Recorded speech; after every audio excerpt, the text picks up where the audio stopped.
पांचवा प्रिंसिपल, पांचवा सिद्धांत ये है, शब्दों के सही अर्थ के अनुसार व्याख्या करना है। बाइबल के एक एक शब्द का भी मान्य रहता है, अलग उसका मीनिंग रहता है। उस एक शब्द के बारे में जो समझ रहे हैं, उस शब्द का क्या एक्चुअल मीनिंग क्या है, सही मायने उसका क्या अर्थ है, इसी को समझ करके हम अगर उसका व्याख्या करेंगे, हमारा व्याख्या सही ठहरेगा। फिर हम आपको याद दिलाएंगे, आप पादरी बनने के लिए मैं नहीं बोल रहा हूं, व्याख्या करने के लिए या प्रचारक बनने के लिए मैं नहीं कर रहा हूं। आप समझना है बाइबल को। हम लोग पास्टर, हम जब अवेलेबल नहीं, बाइबल आप पढ़ते घर पे, आपको समझना है, इसी के लिए मदद हो रहा है, याद रखें। इसमें भी 3 एंगल हैं। 3 एंगल में शब्दों के सही अर्थ को समझ सकते हैं। नंबर 1 क्या है, बाइबल के अन्य भागों में उस शब्द का प्रयोग को हम लोग देखेंगे, उस समय की पीढ़ी कैसे उसको प्रयोग किया है। एग्जाम्पल, आपको मूसा का समय अलग था, नहम्याह का समय अलग था, यीशु मसीह का समय अलग था। अलग अलग समय के लोग, अलग अलग पीढ़ी के लोग ये शब्द को कैसे इस्तेमाल किए हैं, इसको समझेंगे, हम किसी शब्द का सही अर्थ समझ सकते हैं। एग्जाम्पल है भाई, ये शब्द का ब्रदर है ना, या सिस्टर, भाईचारा। भाई का मतलब एक सगे भाई आप और हम जानते हैं, लेकिन दूसरा अर्थ क्या है, रिश्तेदार भी। यहाँ भाई, बाइबल में भाई मतलब रिश्तेदार को भी कहीं कहीं समझाता है। जब अब्राहम और उनके भतीजा लूत, दोनों को चरवाह के बीच में वाद विवाद हुआ, तब अब्राहम ने बोला कि क्या कहा, सुनो लूत, हम दोनों भाई बंधु हैं। मतलब इन दोनों सगे भाई नहीं थे, रिश्ता में अब्राहम के भतीजे लगते थे लूत, लेकिन वो कहते हैं भाई का मतलब, हिंदी में बहुत अच्छा है, आप लोग क्लियर किया हुआ, भाई बंधु। अगर इंग्लिश में जाएंगे या हमारे तमिल में जाएंगे, लेकिन उसमें भाई ही लिखा है, हिंदी में एक वर्ड ऐड किए, भाई बंधु। भाई का दूसरा अर्थ है बंधु। और तीसरा क्या है, सगे विश्वासी भी भाई हैं। जैसे यीशु मसीह ने मत्ती 23:8 में लिखा है, किसी को अपने पिता नहीं कहना है, आप सब कोई भाई लोग हैं। पहला कुरिन्थियों पहला अध्याय पहला वचन, 5वां अध्याय 11 वचन, 7वें अध्याय 12 वचन, और भी वचन हैं। वहां पौलुस कहते हैं भाई मतलब अगर कोई भाई कहलाते हैं, वो गंदे काम करेगा, उसके साथ संगति नहीं रहेगा। मतलब यहाँ में भाई मतलब सगे विश्वासी, आप सब मेरे भाई बहने हैं, हम आपके भाई हैं। ये भाई एग्जाम में बताया, ऐसा कई शब्द हैं, उसका दूसरे जगह में कैसे इस्तेमाल किया गया, इसको समझना है। एक और शब्द है पुत्र। पुत्र या बेटा मतलब क्या है, एक तो जैविक मतलब जन्माए हुए, दूसरा क्या है, अडॉप्ट किए हैं, ले पालक कर लिए, ले पालक पुत्र के रूप में अडॉप्ट कर लिए, वो पालक पुत्र। जय यीशु मसीह यूसुफ के लिए पालक पुत्र रहे, लूका 2:48 में। और वैधानिक पुत्र, पालक पुत्र भी नहीं, लेकिन लीगल ही बोलते हैं, वैध रूप में क्या करते हैं, कानूनी तौर से किसी का वारिस बन जाते हैं, वो भी वैधानिक पुत्र। जैसा लूका 3:23 में लिखा है, मरियम के पति यूसुफ एली के पुत्र समझाया गया, तो ये वैधानिक पुत्र को भी पुत्र कहते हैं। फिर नाती पोते का भी क्या कहते हैं, पुत्र। एग्जाम्पल दानियेल नबी की किताब 5:2 में हम देखते हैं, जब बेलशास्सर गलत काम किया था, तब हमारे ही दानियल आकर के उसको समझा रहा है जो लिखा हुआ था दीवार में, तो बता रहा है तू तो नबूकदनेस्सर पुत्र होकर भी सुधरा नहीं। तो वहां क्या है, नबूकदनेस्सर वो समय नहीं था, लेकिन ये उसका नाती था। सो ये समझना है, कभी वंशज को भी पुत्र कहते हैं। मत्ती 1:1 में अब्राहम का पुत्र, दाऊद का संतान, यीशु मसीह का वंशावली, एक यीशु वंश में आया है, ये वो डेविड दाऊद का पुत्र भी है, अब्राहम का पुत्र भी है। और कहीं के धार्मिक रूप में, आत्मिक रूप में भी अनुयायी भी पुत्र समझाया जाता है। आपको मालूम है यहोशू लोगों को लीड करता था। हमारा कौन बोल रहे हैं, मूसा के बाद यहोशू अगुवा बन गया, वो यरीहो का अंदर चला गया, सब घिर गया है, वहां जो चीजें हैं छूना नहीं करके लिखा था। लेकिन कर्मी करके एक व्यक्ति के बेटा ने क्या किया, वहां का शाल को ले लिया, कुछ सोना या चांदी को ले लिया, अपने घर में एक छुपा दिया। जब बात पता चला तो यहोशू क्या कहता है, हे बेटे तुम सच बोलो। वहां बेटे का मतलब क्या है, वो यहोशू का बेटा नहीं था, लेकिन पूरे इजरायली लोगों में एक था, वो अगुवा था, अनुयायी था, उसको भी बोलते हैं पुत्र हैं। और हमारे प्रेरित पौलुस हमेशा बोलते हैं तीतुस को, तिमुथियुस को मेरा बेटा, मेरा पुत्र, मतलब क्या है, ये आत्मिक फादर हैं। सो इस प्रकार बाइबल के अन्य भागों में किसी शब्द का प्रयोग कैसा है वो समझ लेंगे, आप व्याख्या सही करेंगे। दूसरा एंगल क्या है, दूसरा पर्सपेक्टिव, आपको शब्द के प्रयोग की पृष्ठभूमि या उसके मूल शब्द किस व्याकरण में ये वर्ड को इस्तेमाल किए हैं, या उसका क्या रूट वर्ड मूल भाषा में, इसको समझने की दरकार है।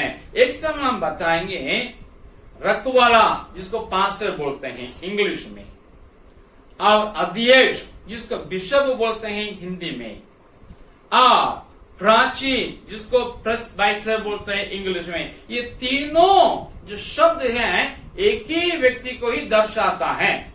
अलग अलग पुस्तक में अलग अलग लेखक ने अलग अलग स्थान के अलग अलग लोगों को अलग अलग इस्तेमाल किया है।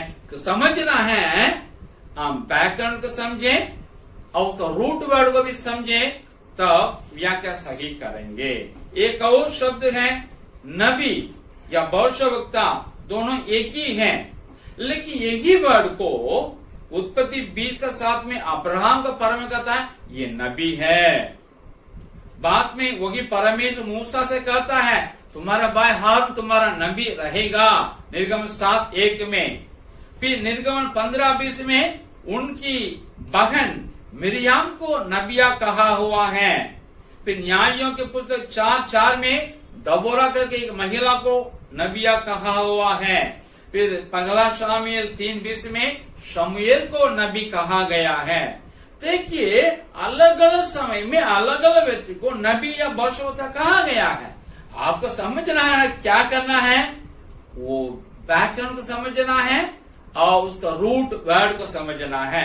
नए नियम में क्या है, पहला कुरिन्थियों 12:28, इफिसियों 4:13, प्रेरितों 13:1 में हम पढ़ेंगे। मालूम होता है ये ऑफिस है, भविष्यवक्ता एक कार्यालय, ऐसा इवांजलिस्ट धर्म प्रचारक है, पास्टर है और शिक्षक है और प्रेरित है, वैसे भविष्यवक्ता भी एक सेवक है।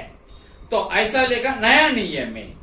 और प्रेरित 15:32 में जाके देखिएगा, यहूदा सीलास इन दोनों विश्वासी थे, लेकिन इन लोगों को कहा गया है भविष्यवक्ता थे। पहला कुरिन्थियों 14 पूरा पढ़िएगा, विश्वासियों को भविष्यवाणी का वर मिलता है, वे भी भविष्यवाणी बोलेंगे तो वे भी तो भविष्यवक्ता था। इसका मतलब आपको भविष्यवक्ता वर्ड का समझना है, व्याख्या करना है, अलग अलग पृष्ठभूमि का यूज प्रयोग और रूट वर्ड को समझना है, तब सही रहेगा। और तीसरा क्या है, समानार्थी शब्द को आपको समझने की जरूरत है। किस वर्ड का व्याख्या करना है। एग्जाम्पल, नबी शब्द का समानार्थी शब्द है दर्शी। पगला शामिल न्याय की पिता में जाके देखिएगा दर्शी शब्द आएगा। अब आगे जाके भविष्यवक्ता शब्द का इस्तेमाल।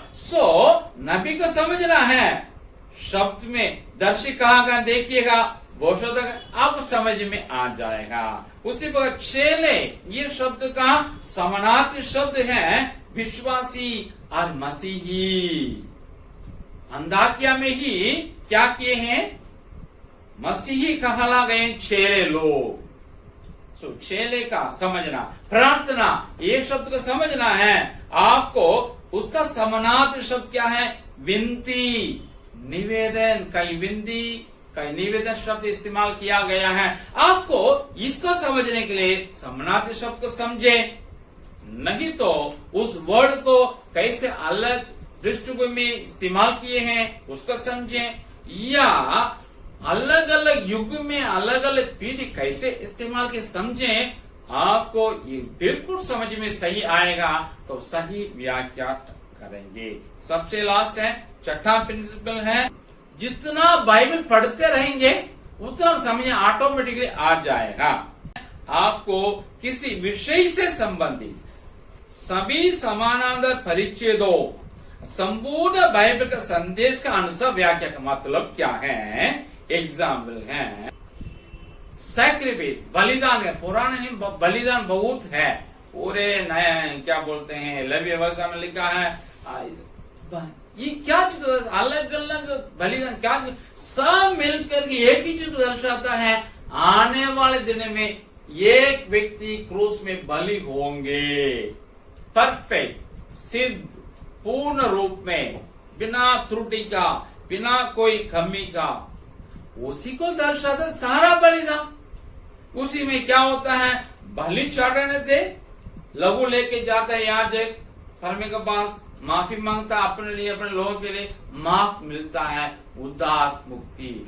मतलब है ये सारी चीजों ईश्वर के बलिदान रूपी मृत्यु को दर्शाता है, जिसमें विश्वास करने से, उनके लहू बहाने से हम लोग को मुक्ति मिलती है, उद्धार मिलता है, क्षमा मिलता है। इस प्रकार कठिन परिच्छेदों को पूरे बाइबल को समग्र उद्देश्य को समझ लेंगे, उस रोशनी में किसी चीज को समझ लेंगे, आपका व्याख्या करना आसान होगा। आपको 6 प्रिंसिपल बताए थे। आपको सबसे पहले बाइबल को समझना है, बिन त्रुटि का सही पुस्तक।